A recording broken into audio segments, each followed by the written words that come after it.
The trade war is heating up. Hey everyone, it's Wolfgang. There have been some developments in the trade war between the US and China. I'm going to cover that in this video. So a little bit of background. Yesterday I posted a video that covered the issues involving China and other countries. The title of that video was China Not Coping Well. I recommend watching that. It's a short video. It explains the background. The problem has been this. The US has been losing millions and millions of jobs for a long time because we've always believed in free trade and open markets, and until recently anyways. And it has led to huge trade deficits where products that used to be made here are now being made elsewhere. And we're not being permitted to sell, not very easily, into other markets. And so the loss of jobs has led to huge homelessness problems in this country. There are tons of people out there who would love to work. There just aren't the jobs available anymore. So the U.S. is trying to do something about that. It started with Joe Biden. During his 4-year term, he raised tariffs on Chinese electric vehicle imports from 25% to 100%. I mentioned that in the video yesterday. China not coping well, if you want to watch that video. So there have been some developments in the trade war. The worst part of this right now is there's a lack of open dialogue between the U.S. and China. China is the biggest perpetrator creating problems for the U.S. workforce. They use slave labor. They don't pay their people well. They don't pay them wages that most other countries do. And they use currency manipulation and other tactics to sort of steal the production capacity of many countries, not just the U.S. It's hurt us the most. You can see with the homelessness problem so this trade war is the U.S. attempt to get these jobs back. And right now there's a lack of open dialogue. It's gotten sort of acute because the U.S. is open to discussing these issues. China has sort of put a stake in the ground and they're refusing to cooperate. So that's going to hurt them. And they don't understand that yet, but they will. So lack of open dialogue, and this is very recent. China just seized a reef near the Philippines.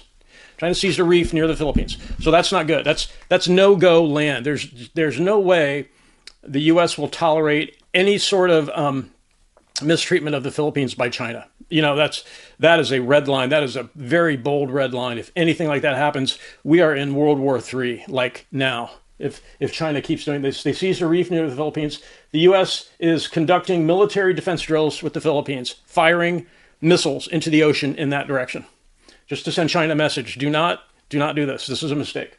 There has been a huge drop in activity at shipping ports. That means import-exports are not happening. So generally, there's this rule in history that when trade stops, wars begin. And that's where we're at right now. Port activity has been reduced. And so China's been ripping us off, and they don't like the fact that we're trying to recover some of our lost jobs. So they're lashing out, basically. It's not going to work. Japan did the same thing. It didn't bode well for Japan. Japan did not come out of that very well. There's been a huge drop in shipping ports activity. The issue with Japan was a long time ago. Obviously, China is now. Gold has recently spiked to $3,300 an ounce. That's a high number for gold. So here's a little background of why, how the U.S. has tried to promote free trade. In 1947, after World War II, much of Europe was destroyed. Japan was in bad shape. A lot of Asian economies were underdeveloped. The U.S. created or led the creation of GATT, General Agreement on Tariffs and Trades, to lower trade barriers, to lower tariffs and to lower trade barriers, so there would be free trade around the world.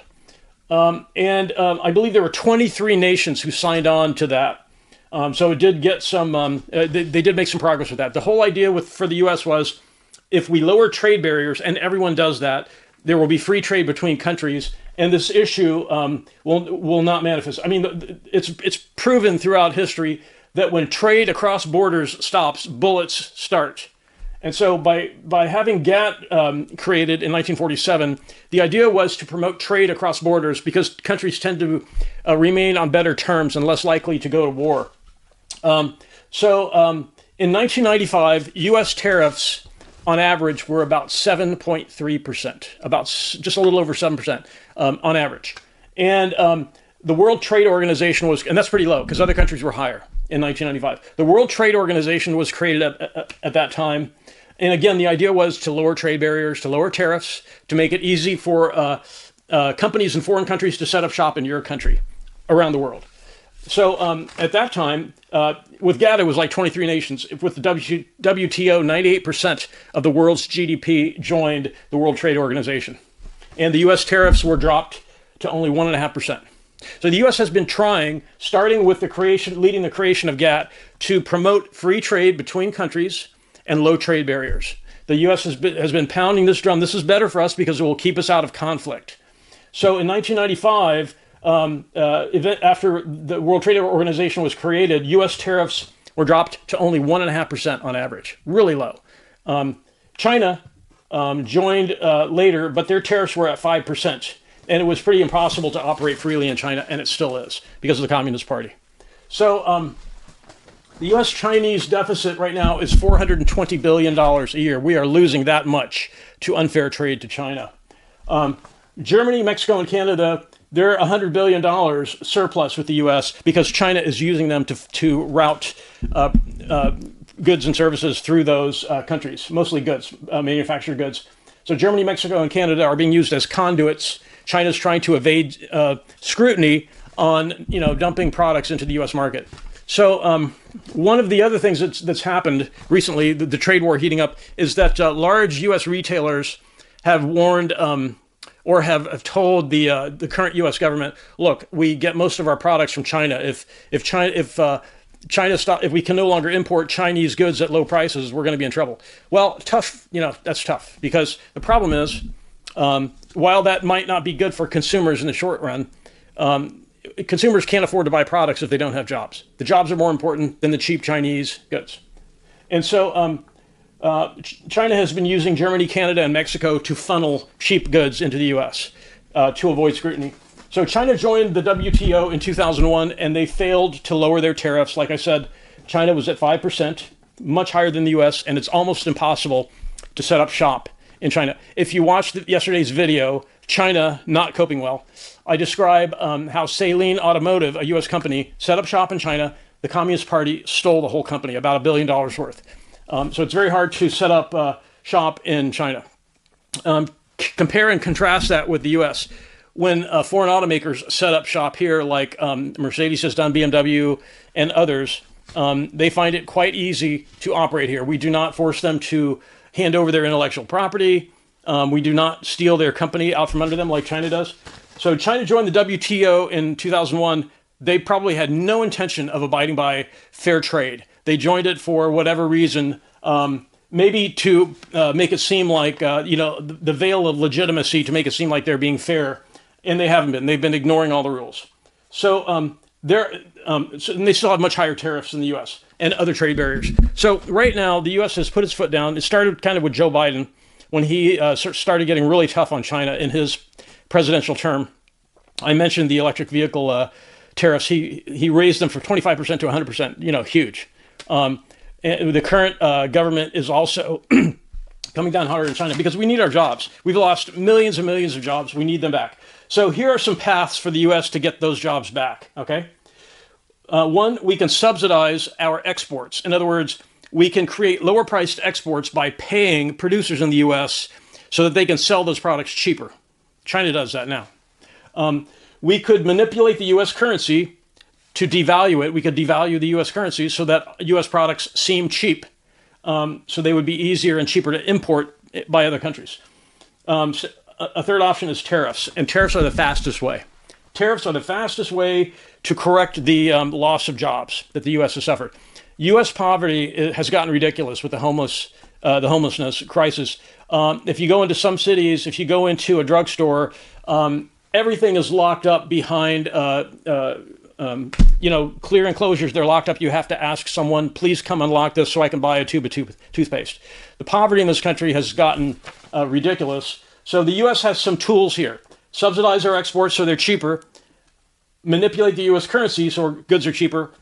Tariffs. This is the fastest way. So this is what the current U.S. government is using. And China is definitely not coping well. They seized this reef near the Philippines. The U.S. is now conducting live fire military exercises with the Philippines. So they're not going to let China mess around with the Philippines. It's just not happening. If China makes a mistake there, we're in big trouble, like now, like immediately. So The video is China not coping well. So we're sort of, China is acting with its trade policy like Russia is acting with Ukraine. Russia is just turned into a nation of murder. They are murdering their neighbor to steal their neighbor's land, right?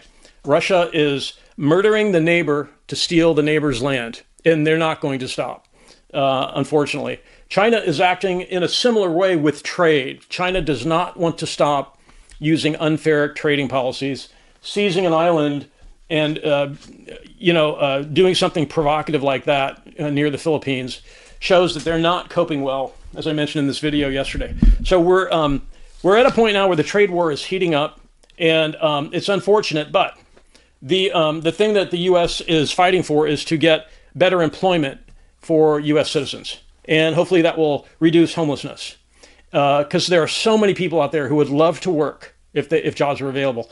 And so many of those jobs have gone offshore due to unfair trade policies by other countries. So we'll see how this goes. We're monitoring this. I'll post updates if anything else happens. But there's really nothing to worry about because the U.S. has the strongest military on the planet. It's not even close. And if any country makes a mistake, they will find out really quickly that it was a mistake. So the U.S. is not messing around. We're simply trying to get jobs back for our citizens, which is a very fair thing to do. You got to keep in mind, U.S. tariffs were only at 1.5% back in the 90s, 1.5%. So the U.S. has tried throughout history to promote free and fair trade, starting in 1947 with the creation of GATT. They led the creation of that. 1995, the World Trade Organization.